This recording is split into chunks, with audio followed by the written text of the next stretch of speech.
Mandisoví, como decíamos en la charla anterior, había llegado, digamos, a una decadencia casi absoluta. Ya había habido una oportunidad. El mismo pueblo, los mismos habitantes querían buscar otro sitio. En el año 24 hubo una posibilidad de traerlos acá al Yuquerí Grande, pero fracasó por la guerra con el Brasil. Esa idea se mantuvo y ahora va a cuajar en el año 1847 cuando toman carta en el asunto el general Urdinarrain, Urquiza y el comandante Domingo Acevedo. Entonces se ordena buscar un lugar. Urdinarrain elige el lugar, que es donde está actualmente la federación, va a ser federación. Se hace el trazado, una pequeña planta urbana, y luego se ordena el traslado.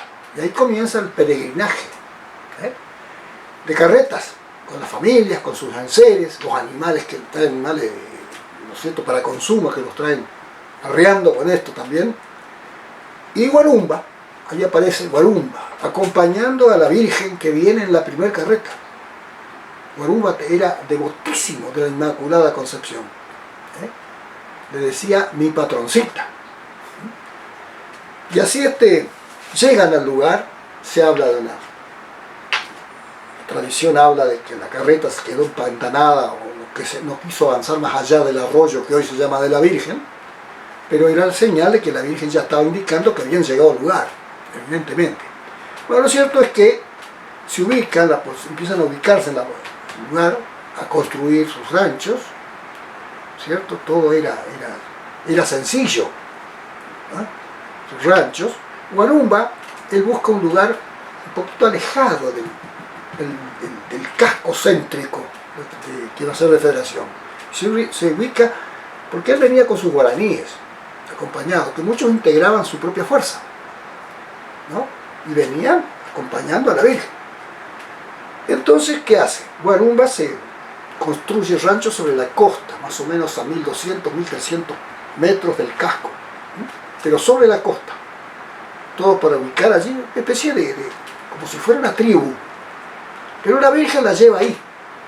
Y ahí le construye una capillita para seguir venerándola. Mientras tanto, el pueblo se va construyendo.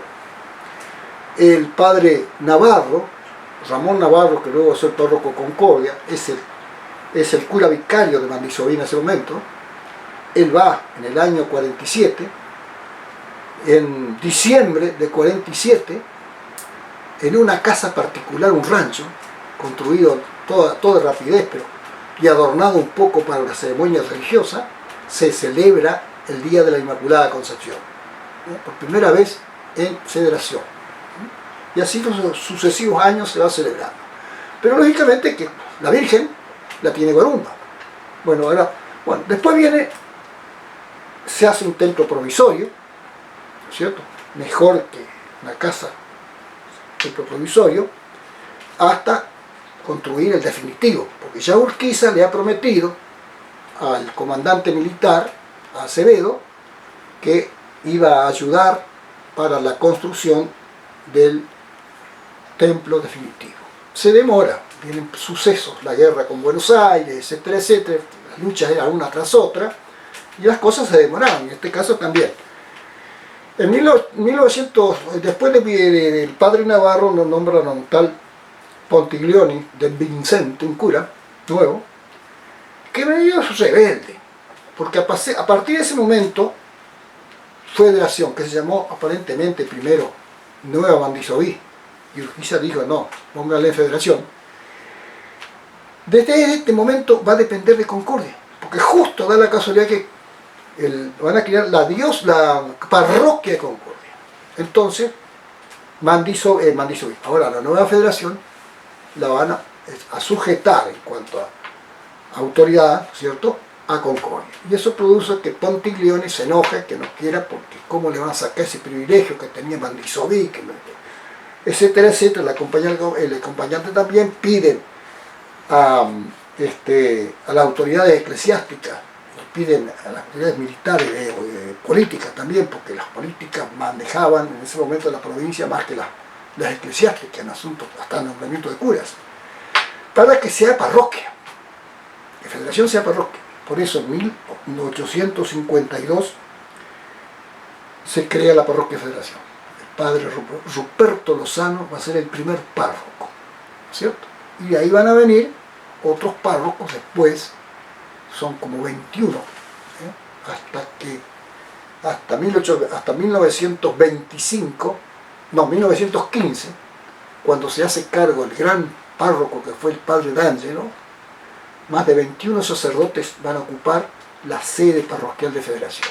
Y esa entonces ahora viene el interés en el año 57, renace el interés, apoyado por Lozano primero, el mismo comandante, después el sucesor de Lozano, que era ¿cómo era el sacerdote Francisco Podestá, Domingo Podestá. También con más entusiasmo todavía, porque la gente está tomando carta en el asunto, lo poco que es el pueblo son poca gente, también está sumido en una especie de pobreza, ¿cierto? Entonces contribuyen con lo que pueden, hasta en el campo, y van juntando su dinero, pero están siempre confiados en que Urquiza le va a dar el dinero, ¿sí? Que lo va a ayudar. Y Urquiza, con los montones de problemas que tiene, el nuevo comandante ahora de Federación es Juan Crisóstomo Gómez, un hombre muy respetado en Federación, porque el Domingo Acevedo murió en el año 1855. Entonces está este nuevo comandante muy amigo de Urquiza, y él a través de sus cartas va a insistir sobre Urquiza para rápidamente que le mande la ayuda para construir. Los pobres tienen que contentarse con lo que recolectan. Recolectan un poco más de 1000 pesos de aquella época, y además se ingenian poniendo una fábrica de ladrillo. Se fabrican los propios ladrillos. Eso hace Crisóstomo Gómez se lo comenta a Urquiza, como decirle, mire, acá está la base, mande la ayuda. Y Urquiza le promete que le va a mandar la ayuda. Pero las obras empiezan en el 58, prácticamente en diciembre está terminada la iglesia, y claro, pero la plata no apareció. Sí, está la orden, una orden que le llega al comandante para que requiera al Ministerio de Hacienda el pago de esa orden que ha dado Urquiza en cierto dinero para la iglesia. Y así se inaugura entonces el templo. Ese templo que lo va a acompañar a Federación hasta 1925, cuando se inaugura el segundo templo. Y por ahí pasaron muchos sacerdotes. El templo tenía más o menos 22 metros de largo por 6 de ancho. Nació prácticamente desnudo. Las paredes de ladrillo, el piso de ladrillo, techo de paja, una puerta doble al frente, un campanario se le construye, y también ventanas, ¿cierto? Y una puerta lateral.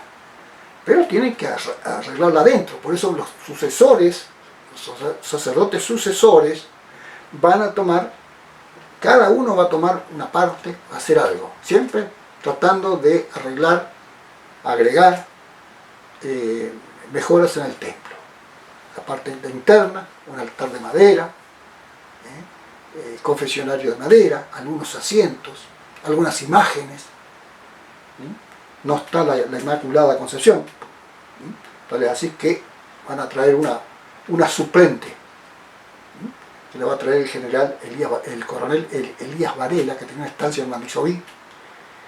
Él era correntino, evidentemente, consigue una réplica, nada más que con la tez distinta, tez blanca, con las fisonomías indígenas en su cara, que era la antigua, la verdadera. Entonces, pero esa presidió el altar de Federación hasta 1948, en que se restituyó la primitiva. Pero tiene toda una larga historia eso. Bueno, lo cierto es entonces que cada sacerdote fue agregando. Por ejemplo, se le agregó, se le volvió a cambiar la paja del techo. Creo que era un tal Paulino Montes el cura. Después, ya otro se le antojó y dijo, no, vamos a ponerle tejas. Se le puso tejas. El otro que vino, bueno, vamos a hacerle un revoque. rebosque. Y así sucesivamente. Después había que agregar algo más. Por ejemplo, habitaciones para el sacerdote. Por eso, atrás, en el fondo de la iglesia, estaba el terreno, todavía construyeron habitaciones. Y construyeron ahí un corredor, que después, cuando se desocupó ese templo viejo, todas esas instalaciones sirvieron para otras cosas. Por ejemplo, ahí está el archivo parroquial, que yo lo conocí. Bueno, lo cierto es que después se agregó, por ejemplo, se cercó con alambre todo el predio, se construyó vereda, se cambió el piso de ladrillo por piso de baldosas, es decir, distintas mejoras en esa iglesia que llegó hasta 1800, sirvió a la Federación hasta 1925, que se inauguró la nueva iglesia. Esa es un poco la historia, ¿sí? ¿No es cierto? Claro, ese es el momento más difícil. Se pasó muchas penurias, muchos problemas. No era fácil. Recién cuando viene la inmigración y empiezan a radicarse colonos en toda la zona de Federación, ¿no? Que empiezan a finales del siglo XIX, se siguen en el siglo XX, empiezan a surgir colonias, ¿no? Y eso le va a dar fuerza económica, si se quiere, a Federación. Federación estaba muy hundido, porque resulta que le habían sacado el ferrocarril, mejor dicho, se lo habían llevado para arriba. Bueno, entonces, de ahí que esa etapa fue difícil. Después viene el padre D'Angelo, que es otra historia, que hizo mucho, y luego una serie de sacerdotes importantes, que cada uno echó semillas para que Federación crezca en ese amor a su madre, fundamentalmente. La Inmaculada Concepción es palabra mayor en Federación. Bueno, encontré, revisando diarios viejos, una fiesta patronal en Federación en 1880. Un diario en 1879, llamado El Progreso, que fue fundado en el 79. Un grupo de vecinos feligreses se quejan, le dicen que recurran al Progreso. ¿Por qué? Porque todo lo que ocurre en Federación ningún diario le da importancia. Y que aquí ha ocurrido un hecho importante como la peregrinación del 8 de diciembre. Entonces ellos quieren, ¿no es cierto?, hacer presente esa manifestación de fe a través de un diario. Por eso le escriben. Y hay algunos importantes nombres: Antonio Gómez, José Alberti, Repeto, Bonifacio Rodríguez, Iriaca F. de Jauregui Berri, Fernando Atenú, José de Benítez, Ayman, etc. Le escriben y entonces le cuentan, ¿no es cierto?, qué es lo que pasó. Que desde el noviembre, dice, el cura, párroco, que era el padre Félix Marcantonio, fue movilizando a la comunidad en la preparación de los actos. Los vecinos se suscribieron con sumas, distintas sumas, pequeñas, pero se juntó un determinado dinero con el cual se pudieron sufragar los gastos de la fiesta. Porque decían los vecinos, expresaban los vecinos que nuestra villa, tan bien situada sobre el río Uruguay, con costas arboladas de sin igual hermosura, en el paisaje es de continuo sin animación, porque el comercio y la población se retiró a las cabeceras del camino de hierro, que era el ferrocarril. Se fue el comercio atrás. Entonces, esta situación, dicen, no fue inconveniente para que la novena de la Inmaculada se contara con gran animación, que arribaron desde la campaña mucha gente. El día de la fiesta, el sol se levantó soberbio de luz, sus rayos parecían que se acentuaban con mayor fuerza sobre la tierra, y a las 11 del día la luz y el aire estaban sofocantes, calor bárbaro. La concurrencia fue mucha y el templo lleno, al igual que la plaza principal. La liturgia se realizó pese al calor con toda solemnidad, con un altar debidamente preparado y adornado con gusto y esplendor. Con mucha unción se escuchó al párroco, que resaltó la celebración y apeló a la fe, interesante, ¿no?, hacia la patrona para levantar el espíritu de los federadenses. Estaban caídos con el tema del ferrocarril. comercio que faltaba. Bueno, la concurrencia permaneció el resto del día hasta que a las 6:30, pues a las 6:30, y cuando el sol había bajado, se realizó la procesión llevando en andas a la hermosísima imagen de la Inmaculada Concepción. Se ve que ella la había traído, la réplica. Las andas las conducían las primeras autoridades de la villa. Con concurrencia era sorprendente que llenaba de contento los corazones. La peregrinación por las calles aledañas al templo contó con la participación de los oficiales del Regimiento Cuarto de Caballería de Línea, y al término del cual el coronel Maldonado hizo que este cuerpo vestido de gran parada y formado en columna de honor desfilara ante la patrona ubicada frente al templo, ceremonia que llenó de contento a todos, admirándose a la vez el porte militar de estos esforzados soldados del ejército argentino. Después, al día siguiente, el 9 continuó con juegos, sortijas y otras. Esas son fiestas patronales que no difieren mucho de las que, por ejemplo, yo he vivido por allá por los años 40, 50, en el campo, sobre todo en las capillas. Bueno, esto es un poco lo que, digamos, hemos hablado para recordar el pasado de Federación en cuanto a su, ¿cómo es? A su patrona, a su vida religiosa, a los forjadores, todo ese entusiasmo por la fe de los federaenses, como un homenaje entonces a la celebración de los 60 años de la creación de la diócesis por Juan XXIII, el Papa Bueno.